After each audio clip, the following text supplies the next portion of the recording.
మనకు డబ్బులు ఇవ్వడానికి ఆడితే డబ్బులు లేవట. మనం ఆడుకుందో రా అంటాడు. ఆడుకుందో రా, చూసారా పోస్టులో? ఆడుకుందో రా అంటాడు. రోజు ఒక బ్యాటు, ఈడొక బ్యాటు తెగాడేస్తున్నారండి. మనం చూశారు కబడ్డీ ఆడుతుంది రోజా. నేను టీవీలో చూశాను. ఎవరమ్మా అని చూశాను. రోజా ఎలాగాడుతుంది సార్? బలిసిన అడుగు పంది కబడ్డీ ఆడితే కూడా బలిసిన అడుగు పంది కబడ్డీ ఆడినట్టుంది. ఇదేంటండి నాకు అర్థం కాదు. దానికోసం 800 కోట్లు ఖర్చట. 800 కోట్లు ఖర్చట.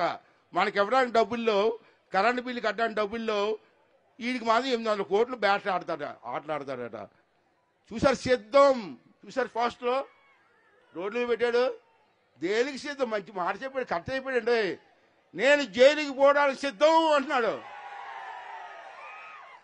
సిద్ధం అంటే అది మీరు ఏదో అనుకుంటున్నారు. సిద్ధం అంటే మీరు ఏదో అనుకుంటున్నారు. నేను జైలుకి పోవడానికి సిద్ధం అంటున్నాడు.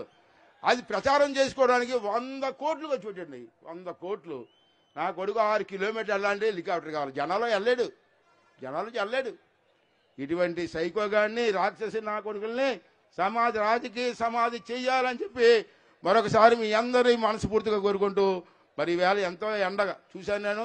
ఇంత ఎండలో కూడా ఇంతమంది అభిమానులు వచ్చి ఈ సభను విజయవంతం చేసి మన లోకేష్ బాబుకి మంచి స్వాగతం పలికినందుకు అందరికీ ధన్యవాదాలు తెలుపుకుంటూ, అలాగే పత్రికా విలేకరులకు కూడా మరొకసారి ధన్యవాదాలు తెలుపుకుంటూ